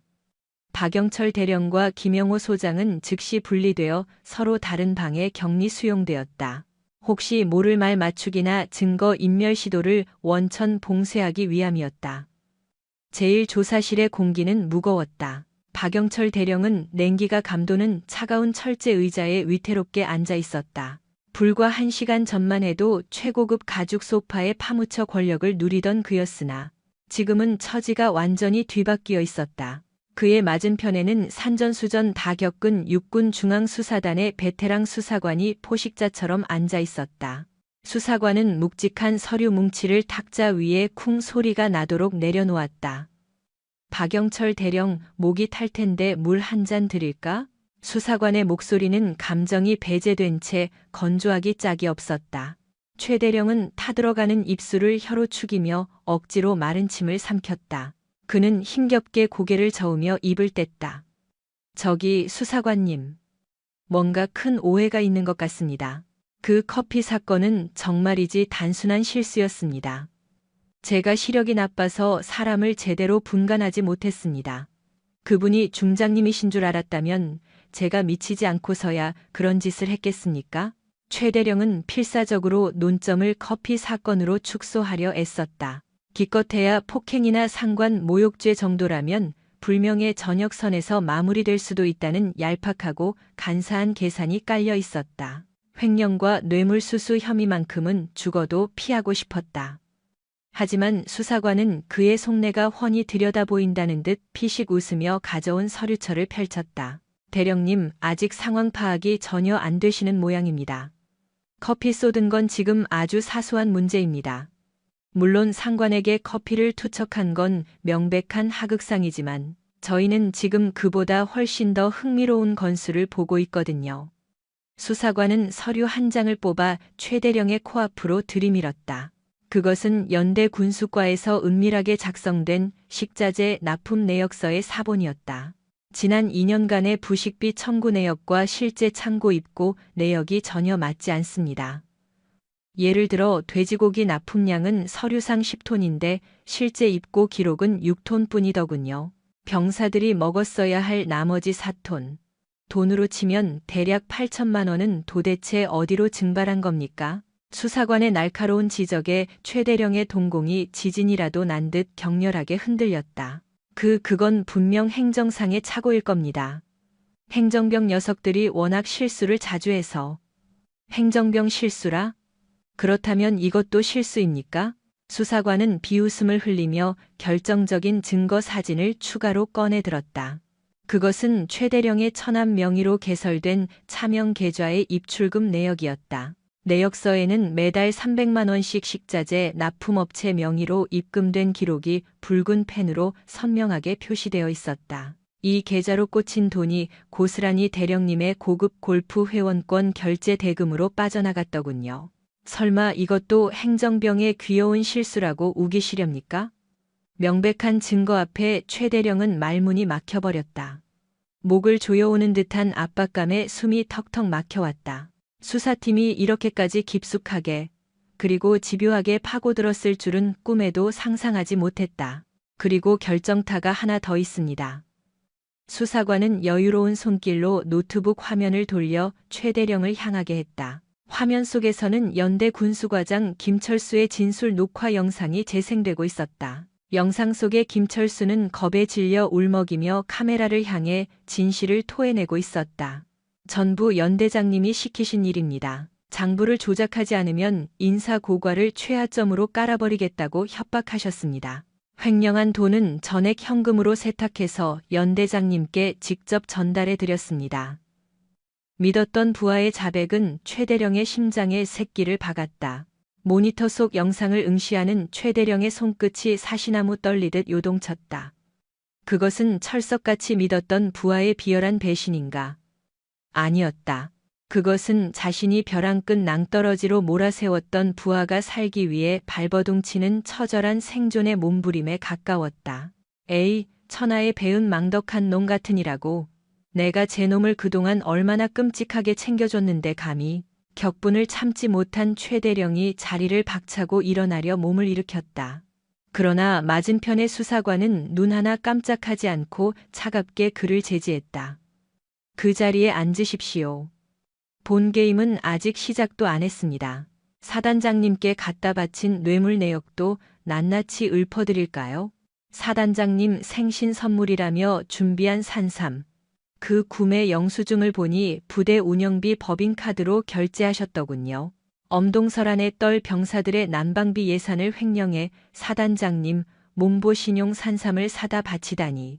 그 지극한 효심에 눈물이 날 지경입니다.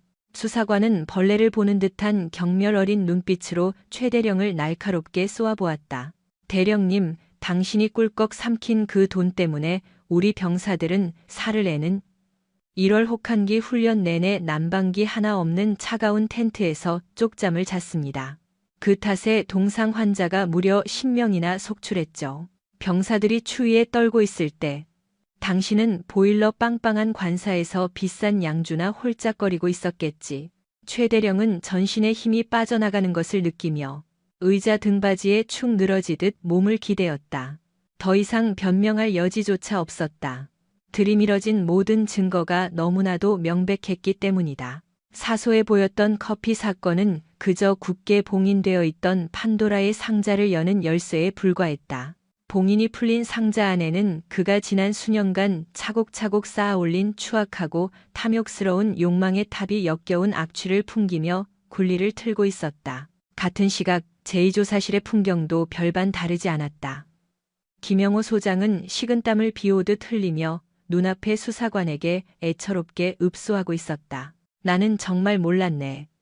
최대령 그 친구가 가져오는 돈이 횡령으로 만든 검은 돈인 줄은 꿈에도 생각 못했어. 그저 본가가 좀 사는 친구라 자기 개인 사비로 나한테 성의 표시 좀 하는 줄 알았지. 내가 그걸 어떻게 알았겠나. 소장님, 아무리 돈이 많아도 매달 500만 원이 넘는 거액을 개인 돈으로 상납하며 성에 표시하는 부하가 세상 천지에 어디 있습니까? 변명은 그만하시고 여기 녹취록이나 확인해 보시죠. 소장님 본인 목소리입니다. 수사관이 차갑게 말하며 녹음기 재생 버튼을 눌렀다. 야, 최대령. 이번에 아주 짭짤하게 챙겼다며? 내 몫은 확실하게 떼어놨겠지? 이번 진급심사 때 내가 위선에 힘 좀 써줄 테니까 눈치껏 알아서 잘해. 녹음기에서 흘러나온 오 소장의 걸걸한 목소리가 적막한 조사실 안을 쩌렁쩌렁 울렸다.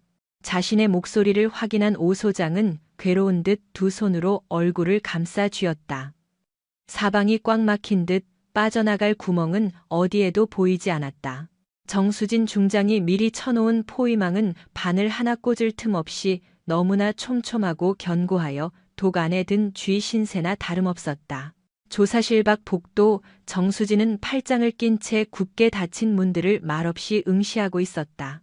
비에 젖었던 그녀의 군복은 서서히 말라가고 있었지만 옷감에 베어든 진한 커피 얼룩은 마치 지워지지 않는 흉터처럼 선명하게 남아 있었다. 그녀는 옆에 시립해 있던 이중령에게 낮지만 단호한 목소리로 명령했다. 뿌리까지 확실하게 뽑아. 그 과정에서 더러운 흙이 묻어나오든 살점이 뜯겨 나오든 상관없어. 썩어빠진 뿌리는 하나도 남김없이 태워버려야만 해. 명심하겠습니다. 이중령의 대답을 들으며 정수진의 눈빛이 다시 한번 서늘하게 빛났다. 그들이 기다려온 진정한 심판의 시간은 이제 막을 올렸을 뿐이었다. 한편 김영호 소장이 갇혀있는 제2조사실의 공기는 숨이 막힐 듯 탁하고 무거웠다. 넥타이를 거칠게 풀어헤친 그의 모습에서 평소 부하들 앞에서 보여주던 온화한 덕장의 가면은 산산조각이 나 바닥을 뒹군 지 오래였다. 극심한 스트레스로 눈은 핏발이 서 충혈되어 있었고 입가에는 허연 거품이 말라붙어 흉한 몰골이었다. 그는 자신의 앞길을 가로막은 수사관을 향해 목에 핏대를 세우며 악을 쓰듯 소리를 질렀다. 이복의 수사관, 자네 내가 누군지 모르나? 나 육군 사관학교 출신이야. 자네 직속 상관에 그 상관들조차 다 내 까마득한 후배들이라고. 감히 누구 안전이라고 나를 범죄자 취급해? 내 말 똑똑히 들어. 나는 억울한 피해자야. 저 미친 박영철 대령놈이 혼자 북치고 장구치고 다 버린 짓이라고. 나는 그놈이 가져오는 돈이 횡령한 돈인 줄 꿈에도 몰랐어. 그저 집안 돈으로 인사치레나 하는 줄 알았단 말일세. 오 소장은 쾅 소리가 나도록 책상을 내리치며 억울하다는 듯 열변을 토했다. 그는 이미 모든 책임을 최대령에게 떠넘기기로 작정한 상태였다. 어차피 침몰하고 있는 배였다. 자신이 살아남기 위해서는 배를 가라앉게 만드는 가장 무거운 짐을 망설임 없이 바다로 던져버려야 했다. 그 버려야 할 짐이 바로 한때 자신의 오른팔이라 불리던 신복 박영철이었다. 맞은편에 앉아있던 육군 중앙수사단 소속 수사관은 무표정한 얼굴로 오 소장의 구차한 일장 연설을 묵묵히 듣고만 있었다. 이윽고 오 소장의 변명이 잦아들자 수사관은 기다렸다는 듯 서류철에서 서류 한 장을 천천히 꺼내들었다. 소장님 말씀대로라면 박영철 대령이 독단적으로 횡령을 저질렀고 소장님께서는 그 사실을 전혀 모른 채 그저 선의로 건네준 선물인 줄 알고 받으셨을 뿐이다. 지금 그렇게 주장하시는 거군요. 그렇다니까. 내가 횡령을 지시한 적 따위 없어. 녹취록에 나오는 내 목소리도 그냥 부하 격려 차원에서 덕담해 준 거야. 잘 챙겼냐고 물어본 건 부대 운영은 문제없이 잘하고 있냐는 뜻이었고 오 소장은 얼굴색 하나 변하지 않고 뻔뻔하게 말을 바꾸었다. 수사관은 어이없다는 듯 짧게 한숨을 내쉬며 절레절레 고개를 저었다. 소장님, 저희가 아무런 증거도 확보하지 못한 상태에서 소장님 같은 고위 장성을 긴급 체포했을 거라고 생각하십니까? 이번 건은 감찰 단장님께서 직접 지휘하고 움직이신 사안입니다. 빼도 박도 못할 확실한 물증이 없었다면 애초에 시작조차 안 했을 겁니다. 수사관은 서류철에서 금융거래 정보조회서를 꺼내 오 소장의 눈앞에 보란 듯이 들이밀었다. 여기 보시면 소장님, 사모님 명의로 된 차명 계좌 내역이 상세히 나와 있습니다. 지난 1년 동안 매달 25일 정확히 박영철 대령이 비자금을 세탁한 날짜 직후에 어김없이 일정 금액이 입금되었습니다. 입금자명은 주식회사 태성유통. 바로 최 대령의 처남이 운영하는 유령회사죠. 매달 500만 원씩 하루도 빠짐없이 꼬박꼬박 꽂혔더군요. 이 거액의 돈도 최 대령이 소장님 몰래 사모님 쓰시라고 드린 용돈입니까? 그렇게 주장하실 건가요? 결정적인 증거 앞에 오 소장의 흔들리던 눈동자가 딱 멈추어 섰다. 입은 붕어처럼 뻐끔거리며 벌어졌으나 충격으로 인해 목소리가 나오지 않았다. 설마 아내의 차명 계좌까지 털렸을 줄은 꿈에도 상상하지 못한 눈치였다. 놀라긴 이르십니다. 그리고 여기 하나 더 있습니다. 소장님, 여기 아드님의 유학 자금 송금 내역을 보십시오. 최 대령이 관리하던 그 문제의 비자금 계좌에서 소장님의 아드님이 재학 중인 미국 대학 등록금 계좌로 직접 송금된 기록이 무려 3건이나 확인되었습니다. 합계 6만 달러. 이것마저 선의의 선물이라고 우기실 겁니까? 들이밀어진 명백한 증거들은 오 소장의 숨통을 서서히 그러나 확실하게 조여왔다.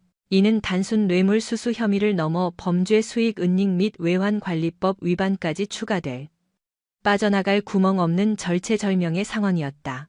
오 소장은 사시나무 떨듯 떨리는 양손으로 얼굴을 감싸 쥐며 절망했다. 박영철 그놈이 감히 내 뒷조사까지 하고 있었단 말인가? 수사관이 차갑게 대꾸했다. 뒷조사가 아닙니다. 살기 위한 보험을 들어둔 것이겠죠. 산전수전 다 겪은 최 대령이 바보도 아니지 않습니까? 혼자 죽지 않기 위해 아주 치밀하게 기록을 남겨뒀더군요. 소장님께서 꼬리 자르기로 모든 덤터기를 씌우려 한다는 걸 최 대령도 이미 눈치채고 있었습니다. 그래서 방금 전 진행된 조사에서 아주 작심한 듯 상세하게 진술을 쏟아내더군요. 소장님이 구체적으로 얼마의 금액을 요구했는지, 언제 어느 장소에서 은밀하게 현금을 건네받았는지, 심지어 돈을 받을 당시 입고 계셨던 옷차림까지 토시 하나 틀리지 않고 기억하고 있었습니다. 수사관의 날카로운 말은 오 소장의 멘탈을 부수는 결정타였다. 서로 불신으로 얽힌 범죄 집단의 말로는 결국 공멸뿐이라는 사실이 증명되는 순간이었다. 오 소장은 힘이 빠진 듯 의자 등받이에 무너지듯 몸을 기대었다. 천장에 매달린 하얀 형광등 불빛이 어지럽게 빙글빙글 도는 듯한 현기증이 일었다. 30년 군 생활 동안 쌓아올린 그 찬란했던 별 2개가 순식간에 시궁창 속으로 처박히고 있었다. 내가 전부 다 말하겠네. 부디 선처해주게. 제발 연금만이라도. 오 소장은 굴욕감을 견디며 고개를 푹 숙였다. 군인으로서 지켜야 할 명예 따위는 이미 쓰레기통에 처박힌 지 오래였다. 연대 본청 1층에 급히 마련된 임시 대기실에는 연대 참모진과 실무자들이 줄지어 앉아 초조함을 감추지 못했다. 군수과장, 재정 담당관, 급양관리관 등 비리의 최전선에서 움직였던 실무자들의 얼굴은 이미 사색이 되어 있었다. 복도 너머에서 들려오는 헌병들의 딱딱한 군화 소리와 가끔씩 터져나오는 최 대령의 비명 섞인 고함 소리에 그들은 잔뜩 겁을 집어먹고 몸을 움츠렸다. 그때 정수진 중장이 대기실 문을 열고 성큼 들어섰다. 별 3개의 등장에 앉아있던 간부들이 마치 용수철이 튕기듯 벌떡 일어나 거수경례를 올렸다. 정수진은 가볍게 손을 들어 그들을 제지하며 차가운 눈빛으로 좌중을 천천히 훑어보았다. 다들 앉아라. 그녀의 목소리는 서늘할 정도로 차분했다. 간부들은 쭈뼛거리며 다시 자리에 엉덩이를 붙였다. 정수진은 대기실 한가운데에 버티고 서서 그들과 시선을 맞추며 압박했다. 너희들이 뒤에서 무슨 짓을 저질렀는지 이미 다 파악하고 있다. 상급자의 지시여서 어쩔 수 없었다는 비겁한 핑계는 댈 생각 마라. 불법적이고 부당한 명령에 복종한 것 또한 명백한 범죄 행위다. 하지만 마지막 기회는 주겠다. 지금이라도 사실대로 모든 것을 털어놓는다면 정상 참작의 여지는 있을 것이다. 어떤 길을 택할지는 너희들 몫이다. 정수진은 더 이상 구구절절 긴 말을 덧붙이지 않고 미련 없이 대기실을 빠져나갔다. 남겨진 간부들 사이에는 숨막히는 침묵만이 무겁게 내려앉았다. 그 정막을 깨트린 건 군수과장이었다. 그는 떨리는 손끝으로 안경을 추어 올리며 옆자리의 재정 담당관에게 은밀히 속삭였다. 강 상사, 이제 다 끝난 것 같지? 사단장이고 연대장이고 줄줄이 엮여들어갔는데 우리 같은 피라미들이 버틴다고 될 일이 아니야. 그렇습니다, 과장님. 저도 더 이상은 못 버티겠습니다. 매일 밤 죄책감에 시달려 잠도 못 잤습니다. 애들이 먹어야 할 고기를 빼돌려서 윗분들 회식비로 탕진하다니 이건 진짜 사람이 할 짓이 아닙니다. 재정 담당관 강 상사가 울먹이며 토로했다. 이내 그들은 굳게 결심한 듯 자리에서 박차고 일어나 제 발로 조사실을 향해 걸음을 옮겼다. 제3조사실. 군수과장 박소령은 수사관의 책상 위에 그동안 몰래 작성해 두었던 이중 장부의 원본 파일이 담긴 USB를 떨리는 손으로 제출했다. 여기 지난 3년간의 모든 비리 기록이 담겨 있습니다.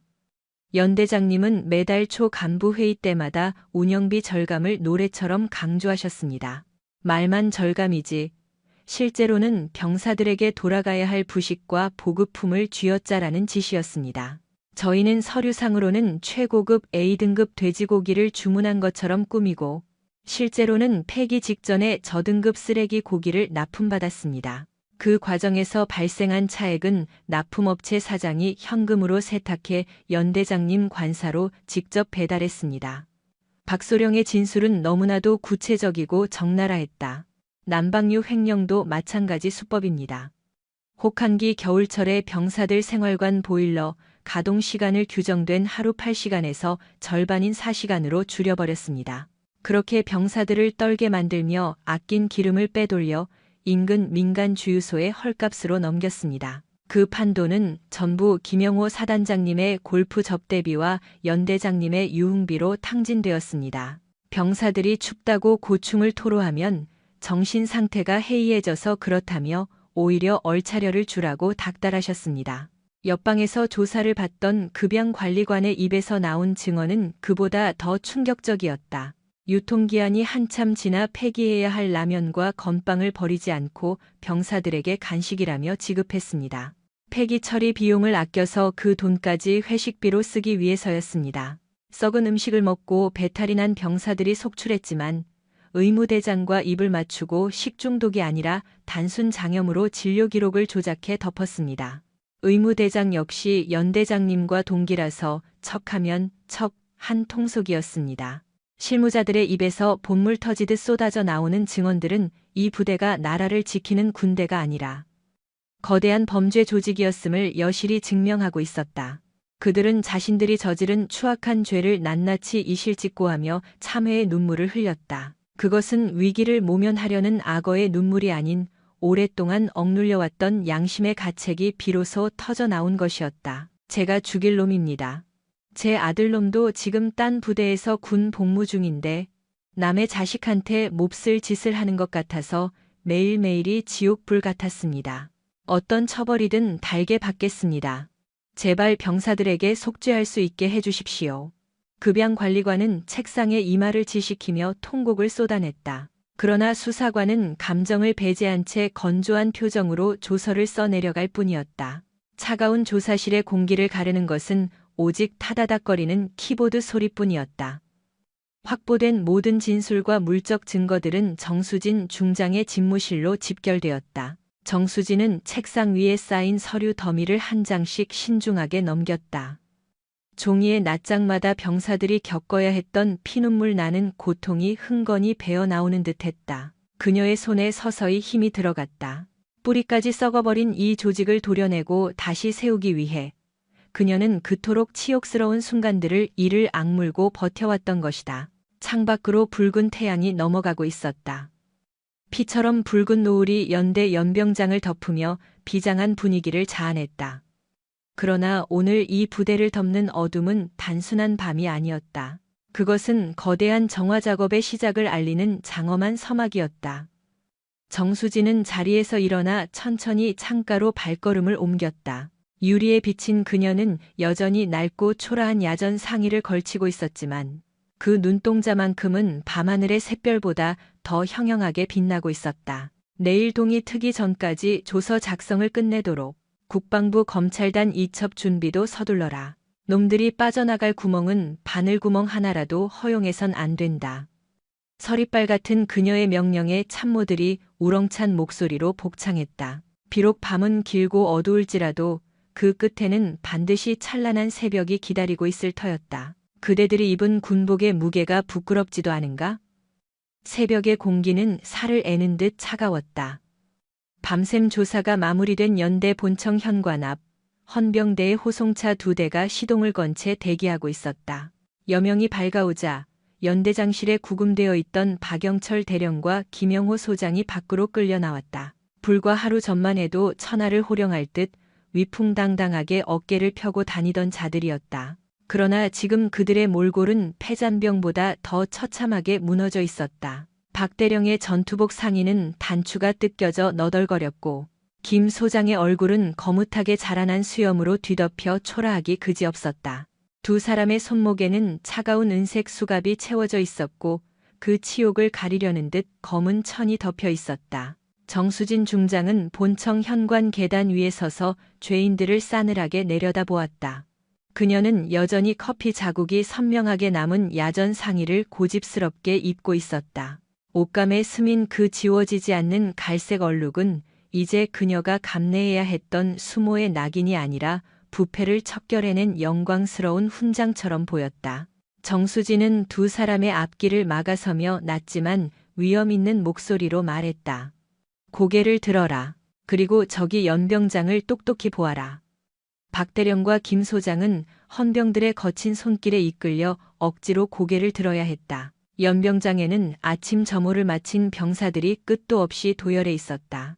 천여 명의 병사들이 무거운 침묵 속에서 자신들의 지휘관이 체포되어 압송되는 광경을 지켜보고 있었다. 그들의 눈빛에는 일말의 동정심도 뜨거운 분노도 존재하지 않았다. 오직 뼛속까지 시린 차가운 경멸만이 가득 서려 있을 뿐이었다. 박 대령은 병사들의 시선을 감당하지 못하고 황급히 고개를 돌렸다. 병사들을 마치 자신의 사유물인 양 취급하며 고열을 짜냈던 그에게 병사들이 보내는 저 메마르고 건조한 시선은 그 어떤 날카로운 욕설보다 더 고통스럽게 가슴을 파고들었다. 자신이 평생 공들여 쌓아 올린 권위라는 것이 파도 앞에 모래성처럼 얼마나 허망하게 무너지는지 뼈저리게 실감하는 순간이었다. 당신들은 명예로운 군인이 아니다. 그저 군복을 훔쳐 입은 도둑일 뿐이다. 저 어린 병사들이 흘린 피와 땀을 팔아 사리사욕을 채우고도 발 뻗고 잠이 오던가? 내 옷에 묻은 이 커피 자국은 물로 씻어내면 그만이지만 당신들이 군의 역사에 남긴 더러운 오명은 영원토록 씻겨지지 않을 것이다. 정수진의 서슬퍼런 일갈에 김 소장은 깊은 한숨을 토해내며 질끈 눈을 감았다. 평생을 바쳐 힘겹게 올라선 장군이라는 지위가 이토록 비참하고 초라하게 끝장나버린 현실을 도저히 받아들이기 힘든 표정이었다. 이송에 정수진의 짧고 단호한 명령이 떨어졌다. 헌병들은 주저없이 두 사람을 호송차 뒷좌석으로 거칠게 밀어넣었다. 육중한 철문이 닫히며 발생한 둔탁한 금소금이 새벽의 정적을 날카롭게 갈랐다. 차창 너머로 희미하게 보이는 박 대령의 얼굴은 밀려오는 공포와 뒤늦은 회한으로 흉하게 일그러져 있었다. 국방부 보통 군사법원 제1호 법정. 두 달여에 걸친 치열했던 법정 공방은 예상보다 싱겁게 막을 내렸다. 제출된 증거는 차고 넘칠 정도로 명백했으며 수많은 증인들의 진술 또한 한치의 오차도 없이 일관되었기 때문이다. 박영철 대령과 김영호 소장은 재판이 진행되는 내내 서로에게 책임을 전가하며 볼썽사나운 추태를 보였다. 박대령은 사단장의 강압에 의한 어쩔 수 없는 선택이었다며 억울함을 호소했고 김 소장은 믿었던 부하의 기망에 속은 것이라며 목소리를 높였다. 그러나 재판부는 그들의 구차한 변명을 단 하나도 받아들이지 않았다. 엄숙한 분위기 속에서 재판장이 판결문을 낭독하기 시작했다. 피고인 김영호는 사단장이라는 막중한 지위를 악용하여 부하들에게 조직적인 횡령과 상납을 강요, 이를 통해 거액의 비자금을 조성하였다. 또한 이를 감시해야 할 본연의 의무를 저버리고 오히려 범죄를 주도함으로써 군의 기강을 뿌리째 뒤흔들었다. 이에 본 재판부는 피고인 김영호에게 징역 15년 및 벌금 10억 원을 선고한다. 또한 군인사법에 의거하여 제적 및 파면을 명한다. 판결이 떨어지는 순간 김 소장은 다리에 힘이 풀려 피고인석 바닥으로 맥없이 주저앉았다. 한때 어깨 위에서 번쩍이던 별 2개의 위엄은 온데간데 없이 사라진 지 오래였다. 재판장의 목소리가 다시 법정을 울렸다. 피고인 박영철은 연대장으로서 마땅히 장병들의 복지 향상에 힘써야 함에도 불구하고 급식비와 난방비 등 생존에 직결된 필수 예산을 횡령하여 개인의 영달을 위해 탕진하였다. 또한 상급 감찰관에게 무력을 행사하고 모욕을 주는 등 군인으로서 갖춰야 할 기본적인 자세마저 망각하였다. 이에 본 재판부는 피고인 박영철에게 징역 12년 및 추징금 5억 원을 선고한다. 아울러 불명예 전역을 명한다. 법정을 가르는 판사의 망치 소리가 3번 둔탁하게 울려 퍼졌다. 탕탕탕. 그 건조한 파열음은 두 사람의 군 생활이 끝장났음을 알리는 조종과도 같았다. 법정 경위들이 다가와 그들의 어깨에 손을 뻗었다. 지익하는 거친 소리와 함께 벨크로로 고정되어 있던 계급장이 허무하게 뜯겨 나갔다. 김영호 소장의 빛나던 별 2개와 박영철 대령의 무궁화 3개가 차가운 법정 바닥으로 내동댕이 쳐졌다. 영광이 머물던 어깨 위에는 이제 검은색 벨크로만이 흉터처럼 흉물스럽게 남아있을 뿐이었다. 박 대령은 계급장이 뜯겨나간 자신의 어깨를 멍하니 바라보다 이내 무너져 내리며 오열했다. 안 돼, 내 계급장이. 이걸 달기 위해 내가 어떤 짓까지 했는데. 안 됩니다, 재판장님. 제발 자비만은. 제발 연금만이라도 살려주십시오. 그의 비명에 가까운 절규는 허공을 맴돌다 흩어질 뿐이었다. 헌병들은 얼음장처럼 차가운 표정으로 그들을 양쪽에서 붙잡아 짐짝처럼 끌고 나갔다.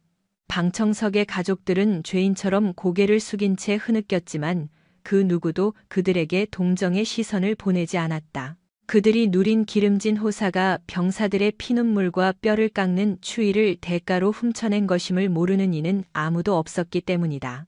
같은 시각 제77연대 연병장 단상에는 임시 연대장이 올라 엄숙한 목소리로 징계 명령서를 낭독하고 있었다. 비리 사슬에 얽혀있던 간부 15명 전원에게 보직 해임과 중징계라는 철퇴가 내려졌다. 뒷돈을 챙기는데 앞장섰던 군수과장과 재정 담당관 등은 구속 수사가 확정되어 포승줄에 묶였다. 지휘부가 뿌리째 뽑혀나간 자리에는 상급 부대에서 급파된 청렴한 간부들이 새로이 배치되었다. 도열한 병사들은 눈앞에서 벌어지는 대숙청을 지켜보며 영원할 것 같았던 부조리의 성벽이 마침내 무너져 내렸음을 실감했다. 썩어 문드러진 환부를 도려낸 자리는 쓰라렸지만 그것은 부대가 다시 태어나기 위해 반드시 겪어야 할 치유의 산통이었다. 어느덧 계절이 바뀌어 연대 주둔지 위로 하얀 첫눈이 소복이 내려앉았다. 점심시간을 알리는 나팔 소리가 맑게 울려 퍼지자 병사들의 발걸음이 식당을 향해 가볍게 이어졌다. 과거 꿀꿀이죽 같은 밥을 먹으러 도살장에 끌려가듯 무겁던 발걸음과는 확연히 다른 활기찬 풍경이었다. 식당 입구에서부터 입맛을 자극하는 구수한 밥 냄새가 진동했다. 병사들의 식판 위에는 김이 모락모락 피어오르는 윤기 흐르는 흰쌀밥과 두툼한 생고기가 듬뿍 들어간 김치찌개, 그리고 매콤달콤한 제육볶음이 산더미처럼 담겼다. 정량 배식 원칙은 칼같이 지켜졌고 식자재는 누가 봐도 최상급의 신선함을 자랑했다. 야, 오늘 고기 양 실화냐? 진짜 퍼주는데? 김치찌개에 두부 반고기 반이다. 와. 병사들의 대화에는 웃음꽃이 피었다.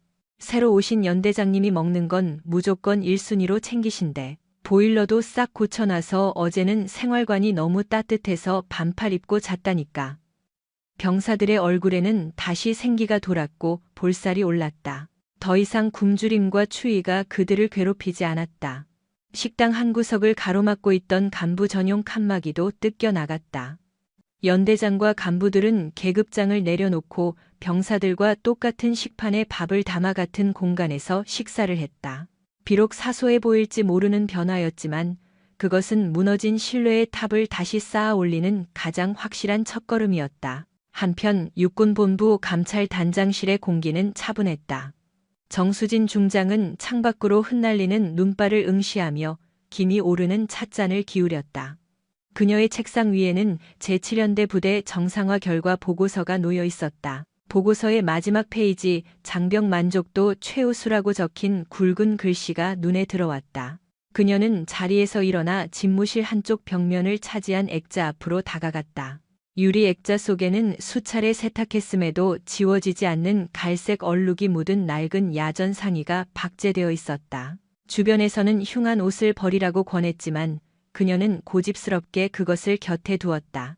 그 얼룩은 권력이란 언제든 썩을 수 있으며 그것을 도려내고 감시하는 것이 자신의 존재 이유임을 매일같이 일깨워주는 서늘한 경고장이었기 때문이다. 똑똑. 정적을 깨는 노크 소리와 함께 이도훈 중령이 문을 열고 들어왔다. 단장님, 차기 감찰 대상 부대 목록입니다. 이번 타깃은 전방 GOP 부대들의 방한 장비 지급 실태 점검입니다. 정수진은 찻잔을 내려놓고 서류를 받아들었다.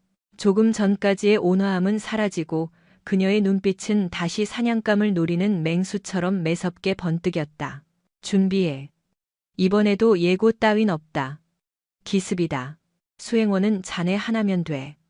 복장은 어떻게 준비해드릴까요? 이 중령의 물음에 정수진은 액자 속에 얼룩진 야전 상의를 바라보며 입가에 의미심장한 미소를 띄었다. 가장 허름한 옷으로 준비해.